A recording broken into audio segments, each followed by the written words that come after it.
운전을 하려면 무엇이 필요할까요?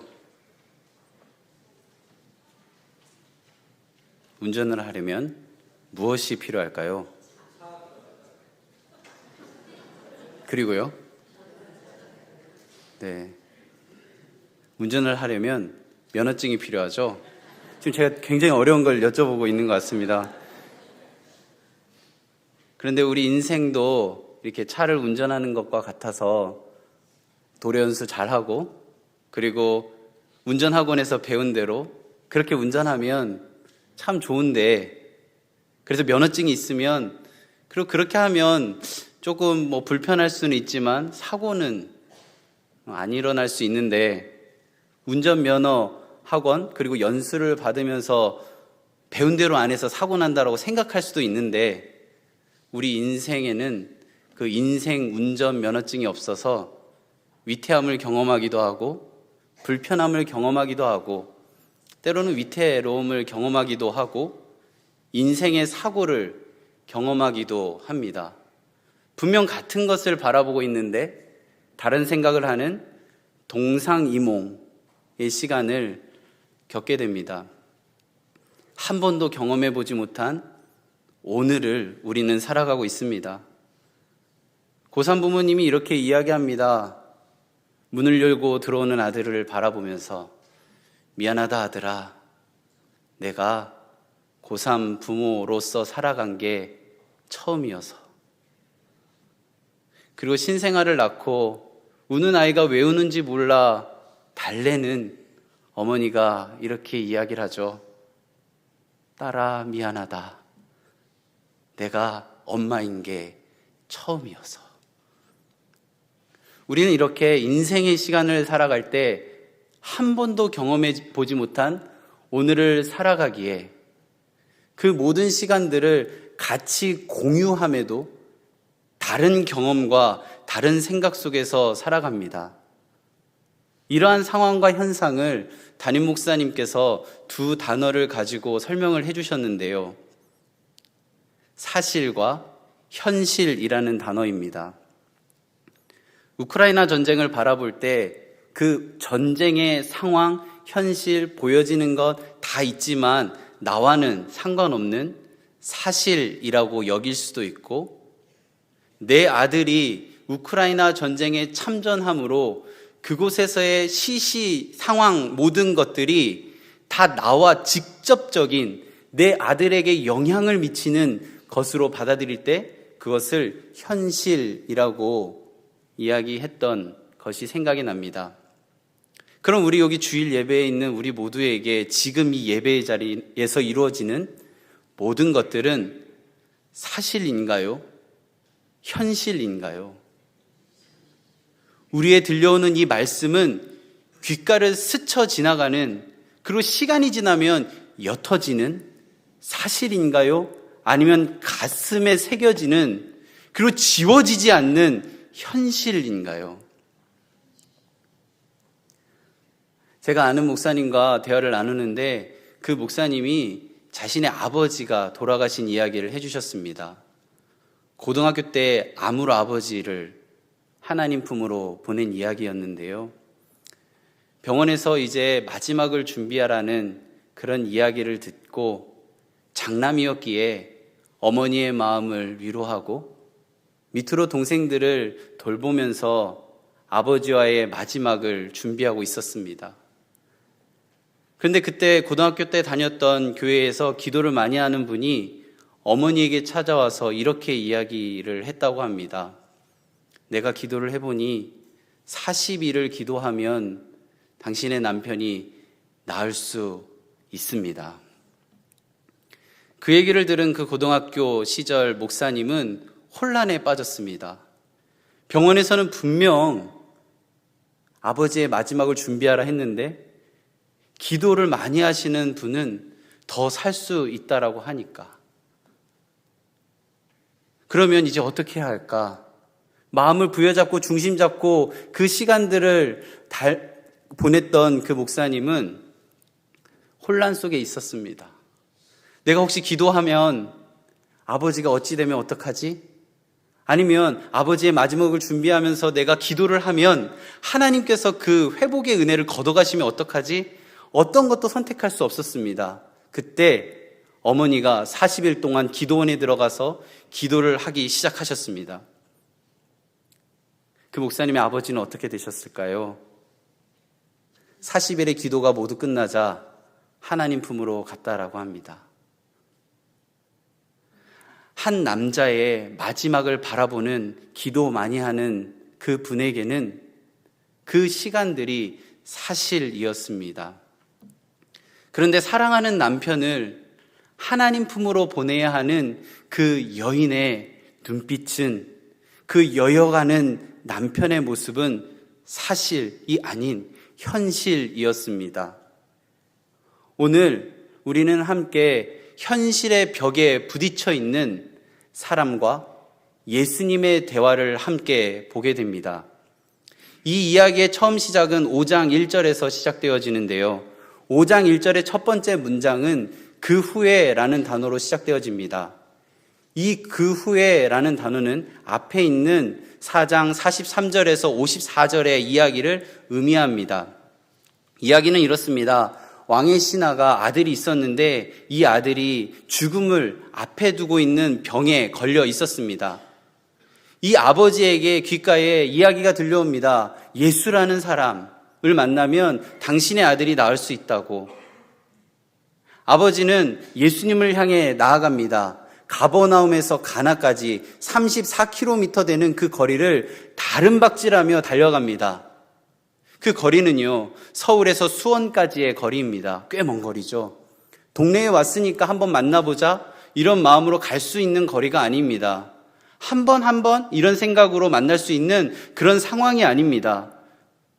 아버지가 예수님을 만나는 사이에 그 찰나에 아들의 마지막을 볼 수 없는 그러한 상황 속에 놓일 수도 있었기에 아버지는 확고한 믿음, 예수님을 만나면 우리 아들이 나을 수 있다라는 그 생각으로 예수님께 나아갑니다. 그리고 예수님께 이야기하죠. 우리 아들 살려주세요. 우리 아들 고쳐주세요 라고 이야기합니다. 그때 예수님께서는 내 아들이 나았다, 내 아들이 살았다 말씀하십니다. 아버지는 예수님의 말씀만을 듣고 돌아갑니다. 돌아가는 길에 자신의 종을 만나게 되고 종이 아들이 살았다, 나았다라는 이야기를 듣습니다. 그 낫기 시작한 시간을 물어보니 7시였고 그 7시는 바로 예수님께서 말씀하신 시간입니다. 이 5장 1절에 있는 그 후에는 무엇이냐면 왕의 신하의 아들이 치유받은 사건이 있은 후에 예수님이 말씀으로만 치유할 수 있는 능력이 세상 속에 드러난 후에를 의미합니다. 5장 1절은 이어서 이렇게 이야기합니다. 그 후에 유대인의 명절이 있어. 이 유대인의 명절이 율법서에 기록된 어떠한 명절인지는 아무도 모릅니다. 추측은 할 수 있습니다. 근데 오늘 성경은 유대인의 명절이라고 표현하고 있습니다. 유대인의 명절이 공통점이 있는데요. 그 명절은 여호와께서 택하신 곳에서 행해집니다. 신명기 율법에 보면 여호와께서 택하실 곳에서 예배할 때, 제사할 때는 남녀노소, 심지어 노비까지 함께 모여 즐거워하라라고 기록되어 있습니다. 그래서 이 5장 1절에서 말하는 이 이야기의 시간적인 배경은 예수님께서 말씀만으로 치유할 수 있음이 드러난 후에 남녀노소, 노비까지도 함께 모여 즐거워할 수 있는 그 날입니다. 그리고 5장 2절은 공간적인 배경을 설명하고 있습니다. 우리 5장 2절 함께 읽어보도록 하겠습니다. 예루살렘에 있는 양문 곁에 히브리 말로 베데스다라 하는 못이 있는데 거기 행각 5이 있고. 이 공간적인 배경의 첫 번째 이야기는 예루살렘에 있는 베데스다라는 연못을 소개하고 있습니다. 베데스다 앞에는 문이 하나 있는데 양문입니다. 이 양문은 예루살렘에 들어가는 양들이 출입하는 문이기 때문에 양문이라고 했습니다. 양들이 성전에 왜 들어갈까요? 성전에 쓰여지는 제물이 되기 위함입니다. 유대인들은 1년에 3번 절기를 지키기 위해 반드시 예루살렘에 가야 했습니다. 그 외에 많은 절기들을 지키기 위해 제물을 들고 갔겠죠. 근데 걸어가는 동안 그 제물이 더러워졌습니다. 그래서 하나님께 가장 좋은 모습으로 드리기 위해 그 양문을 지나기 전에 제물을 깨끗하게 씻었던 곳이 바로 베데스다입니다. 하나님께 마음을 올려드리는 자리, 하나님께 정성을 모아드리는 자리가 바로 베데스다입니다. 이 베데스다라는 단어 앞에 히브리 말이라는 단어가 보이시죠? 이 베데스다가 히브리 말을 헬라어로 썼을 때인데요. 이 베데스다의 앞에 있는 단어 벳은 뭐냐면 집이라는 뜻입니다. 베델 들어보셨죠? 하나님의 집. 베들레헴 들어보셨죠? 빵집. 이런 식으로 벳이라는 단어는 집을 의미합니다. 이 베데스다의 뒤쪽에 있는 히브리어는 헤세드라고 쓸 수 있는데요. 이 헤세드는 자비, 은혜라는 뜻입니다. 그럼 이 베데스다의 뜻은 무엇이냐면 은혜의 집, 자비의 집이라는 뜻입니다. 예루살렘에 예배하기 위해, 제사하기 위해 제물을 가지고 와서 하나님께 가장 좋은 것을 올려드리기 위해 그곳에서 정결하게 씻었던 은혜의 집 베데스다. 이 베데스다가 하나님 안에서 귀하게 사용되어지다 어느 순간 이상한 소문이 돌기 시작합니다. 4절에 보면 천사가 내려와 물을 움직이게 할 때 가장 먼저 들어가는 사람이 나았다라는 소문입니다. 이 소문은 사람들의 입에서 입으로 전해지고 어느 순간 소문이 신화가 되어 하나님의 은혜와 상관없는 사람들의 귓가에까지 들리게 됩니다. 그래서 그곳은 하나님에게 드릴 제물을 깨끗하게 씻었던 곳이 아니라 신화를 쫓아 자신의 병을 기적적으로 낫게 하기 위한 공간이 되어져 갑니다. 하나님 안에서 하나님께 드릴 제물을 온전하게 만들어가는, 그리고 그 정성을 모아가는 자리가 어느 순간 사람의 욕심으로 내가 변화되어지기를 바라는 그러한 자리가 되어가기 시작합니다. 그곳에는 하나님을 찬양함이 없어지고 하나님을 향한 예배에 대한 소망이 없어지고 내 몸 하나 깨끗하게 하기 위한 그러한 생각들만이 가득합니다. 물이 움직일 때 내가 먼저 들어가야지, 남들보다 먼저 들어가야지 하는 그러한 서로의 경쟁심만이 점점 가득해져 가는 곳이 바로 지금 오늘 본문의 공간적인 배경인 베데스다입니다. 이 베데스다에는 5개의 행각이 있었다라고 오늘 성경은 기록합니다. 이 5개의 행각은 무엇을 의미하냐면 모세 오경을 의미합니다. 하나님의 율법의 권위 아래 모여서 하나님 앞에 마음을 모여드리는 자리, 이 자리가 바로 베데스다입니다. 하나님의 뜻하신 가운데 하루를 살아가는 우리들의 삶이 어떠한 모습으로, 어떠한 시각으로 한 걸음 한 걸음 내디디며 나아가는지 오늘 베데스다의 이야기를 통해 더 깊이 알아보도록 하겠습니다. 이때 예수님께서 만난 사람이 있습니다. 5절에 보면 38년 동안 병을 앓았던 사람입니다. 이 사람이 하나님 안에서 그렇게 뭔가를 기대하고 베데스다 연못에 있었던 것이 아니라 38년 동안 앓았던 병을 연못에 가장 먼저 들어가면 나을 수 있다라는 기대감으로 지금 있습니다. 여기서 우리가 상식적으로 한번 생각해 봤으면 좋겠습니다.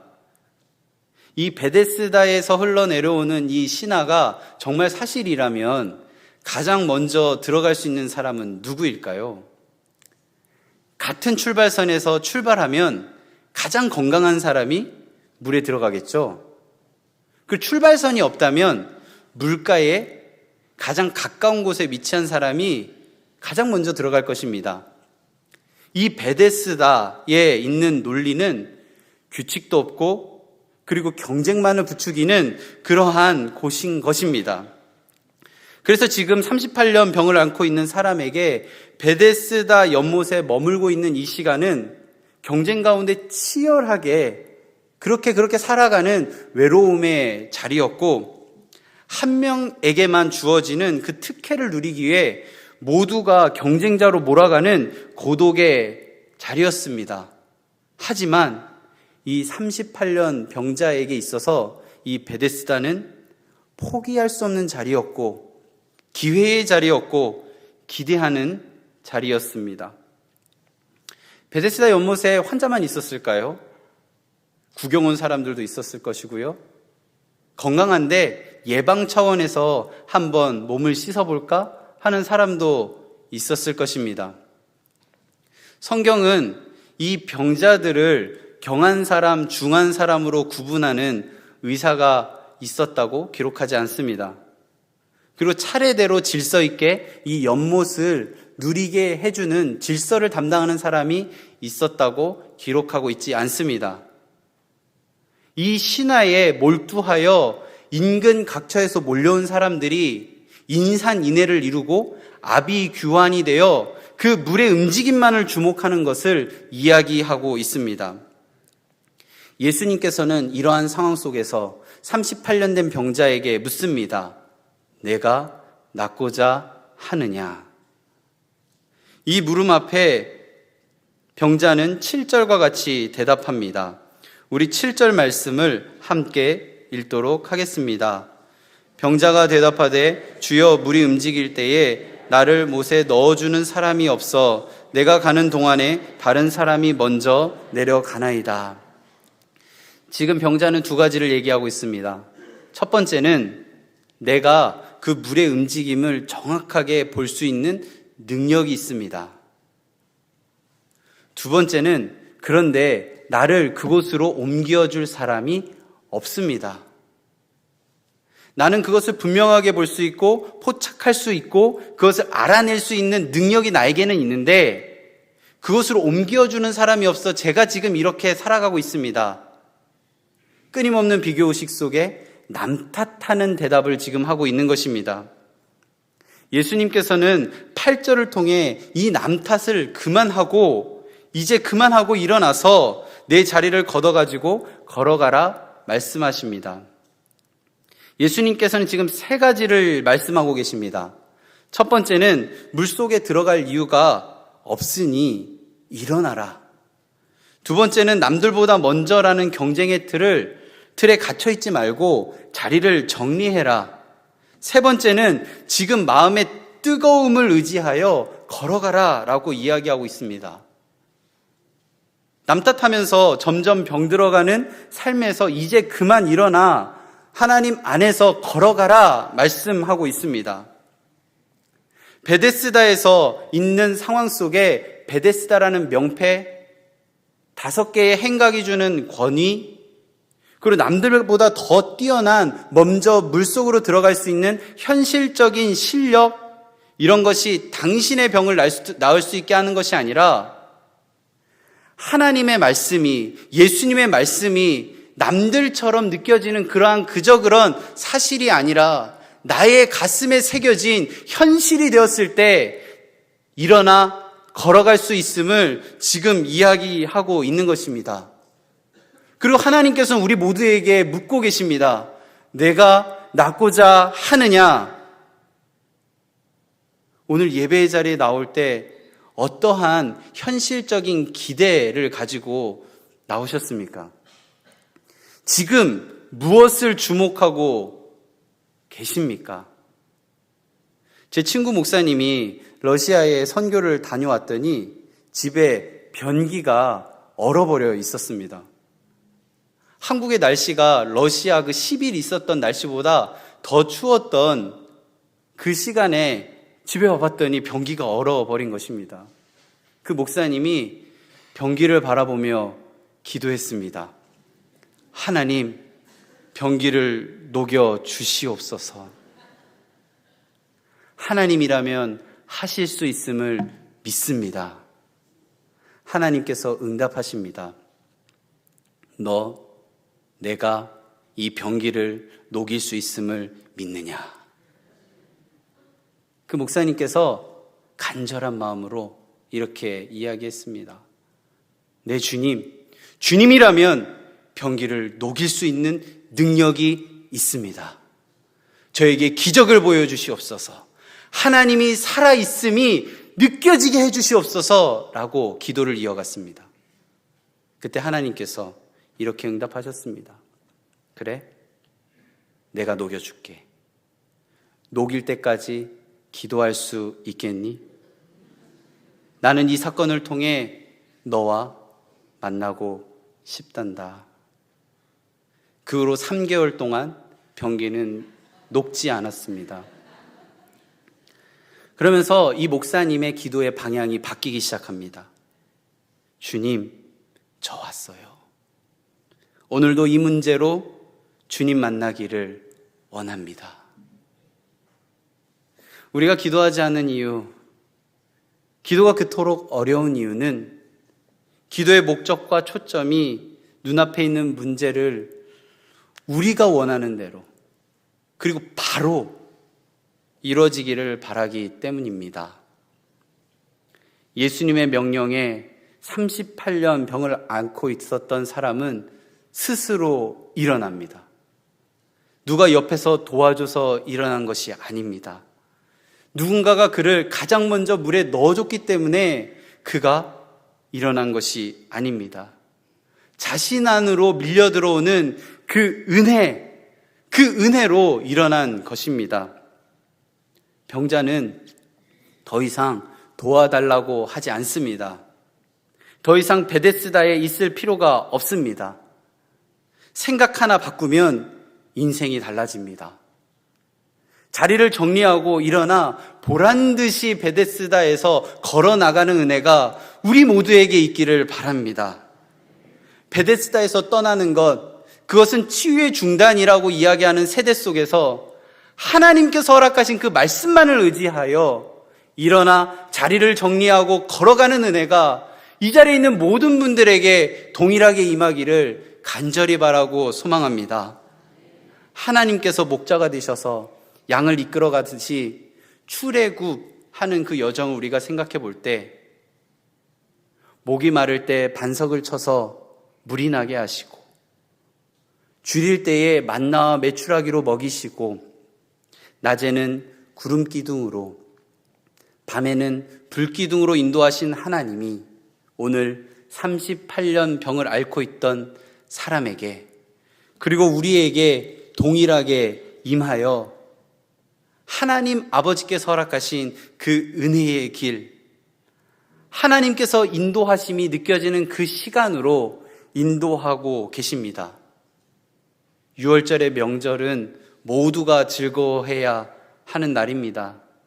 그런데 은혜의 집이라는 이름을 갖고 있었던 베데스다에는 냉랭하고 적막하고 외롭고 경쟁만이 가득한 그러한 시간들로 그리고 그러한 장소의 모습으로 채워져 갑니다.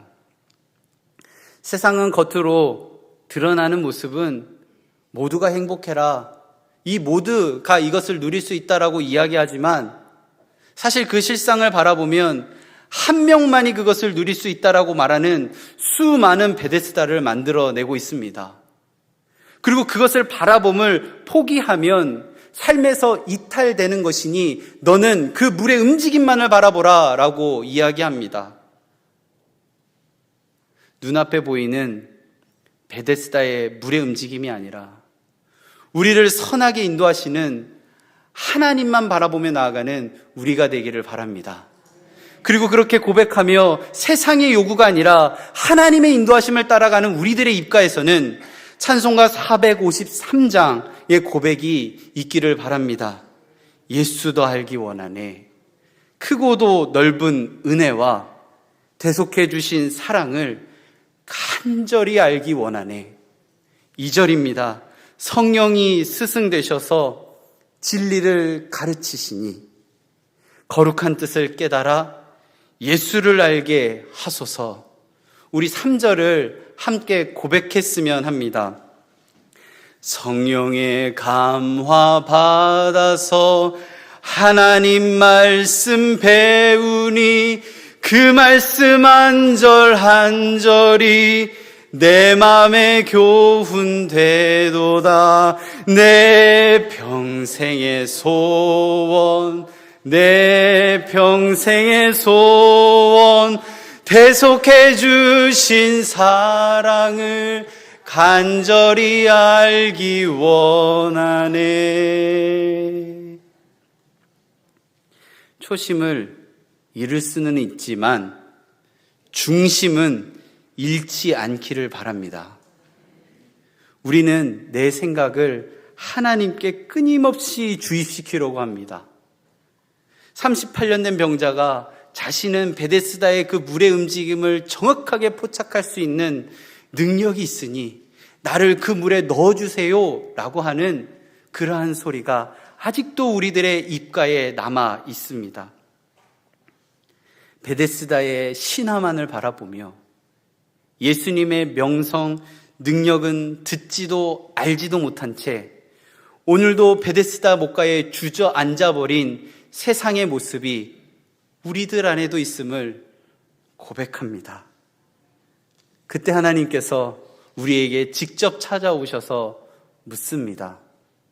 내가 낫고자 하느냐?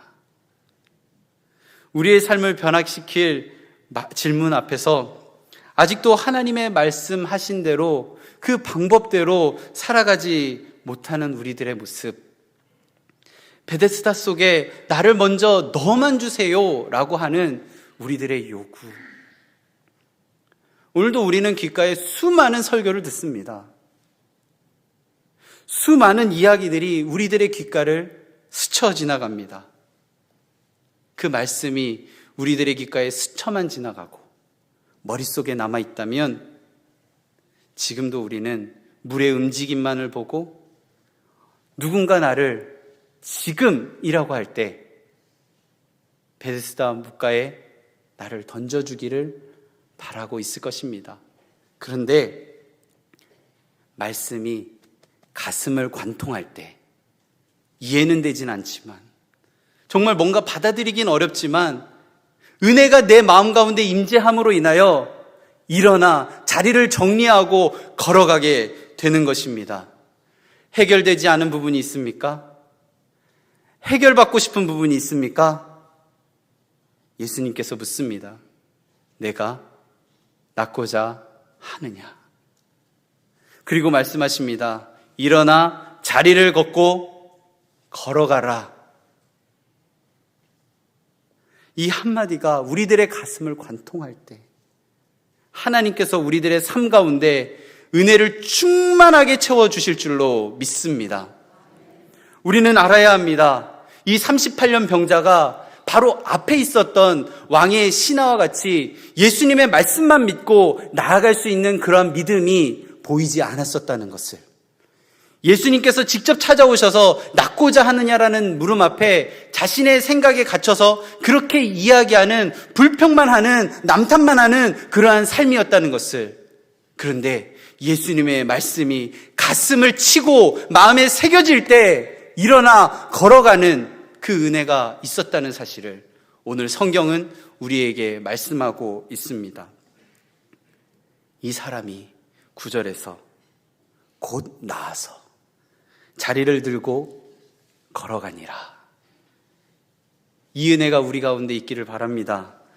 예수님의 말씀이 임하자 38절에 병이 곧 치유됩니다. 더 이상 베데스다에 있을 이유가 없습니다. 말씀이 가슴을 치자 더 이상 베데스다에 있을 이유를 찾을 수가 없습니다.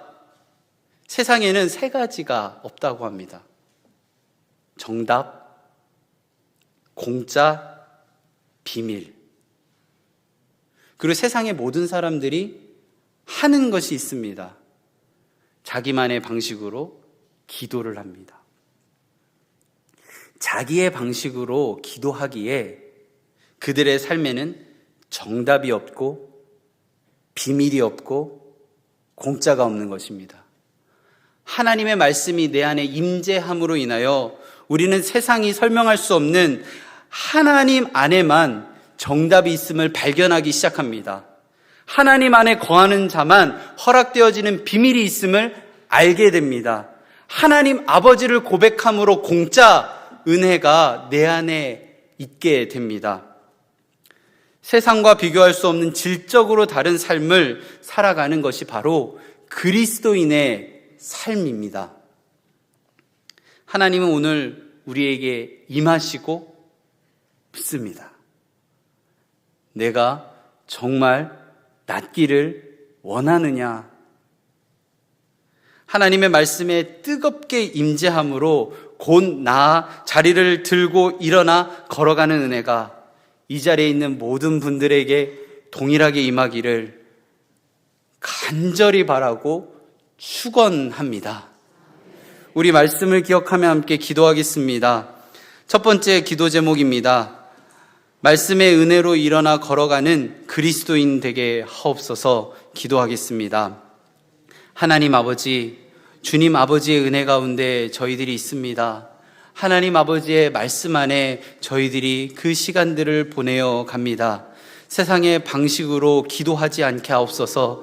나의 뜻에 오름으로 기도하지 않게 하옵소서. 하나님의 말씀이 내 가슴을 치며 물으실 때에 예 주님, 주님이 그렇게 하실 줄로 믿습니다. 하나님 아버지의 이름 가운데 순종하며 그 시간들을 보내겠습니다 라고 말하는 우리가 되게 하여 주시옵소서. 주님 아버지의 이름 가운데 세상에 없는 정답, 세상에 없는 비밀, 세상에 없는 공짜가 우리들의 삶 가운데 임하기를 간절히 바라고 소망하오니 하나님의 말씀이 내 삶을 관통할 때 일어나 자리를 정리하고 일어나는 우리 하나님 아버지의 이름 가운데 있는 새 힘을 얻는 우리가 되게 하여 주시옵소서. 세상은 베데스다를 떠나는 것이 실패라고 하고 세상은 베데스다를 떠나는 것을 포기라고 하지만 하나님의 말씀을 알고 그 말씀을 내 마음 가운데 모시며 살아가는 우리는 세상이 경험할 수 없는 하나님 아버지의 이름 가운데 있는 그러한 삶을 살아내는 그러한 그리스도의 삶을 살아갈 줄로 믿고 기도하오니 주님 그 모든 시간을 온전하게 채워 주시옵소서. 두 번째 기도 제목입니다. 주보에 안내되어 있듯이 담임 목사님께서 신학 연구차 출타에 있습니다. 가고 오는 교통편과 그곳에서의 만남과 연구의 모든 과정을 주님께서 지켜주시고 보호하여 주옵소서. 다 함께 기도하겠습니다. 하나님 아버지, 주님께서 사랑하시고 돌보시는 우리 담임 목사님, 우리 수서교회가 더욱 건강한 교회가 되어가기 위하여 하나님 아버지의 인도하심 따라 지금 출타에 있습니다. 하나님 그곳에서 만나고 동역자들과 대화하고 하나님 아버지의 뜻을 물으며 기도하고 신학을 연구함으로 인하여 우리 수서교회가 하나님 아버지의 이름 가운데 더욱더 행복하고 건강한 공동체가 되기를 간절히 바라고 소망하오니 하나님 아버지 우리 목사님 영육간의 강건함 더하여 주시고 하나님 그 모든 시간들 가운데 주님의 뜻을 알아감을 하나님 아버지의 이름 가운데 기쁨으로 고백할 수 있도록 주께서 인도하시고 역사하여 주시옵소서. 주님이 그 모든 시간들을 온전함으로 채워주실 줄로 믿습니다. 하나님 아버지, 오늘 우리는 세상의 신화의 마음을 빼앗겨 베데스다의 물의 움직임만을 주목하며 살아가는 연약함이 있습니다. 내가 낫고자 하느냐는 예수님의 물음에 물이 움직일 때 옮겨주는 이가 없어 지금 이렇게 살아가고 있다고 불평하며 남탓만 하는 38년 병자의 대답이 우리의 입가에 남아 있습니다. 주님의 말씀이 우리의 마음을 관통하여 성령의 뜨거움 안에서 곧 일어나 자리를 정리하고 걸어가는 은혜가 우리 수서교회의 모든 성도들에게 임하기를 간절히 바라고 소망합니다.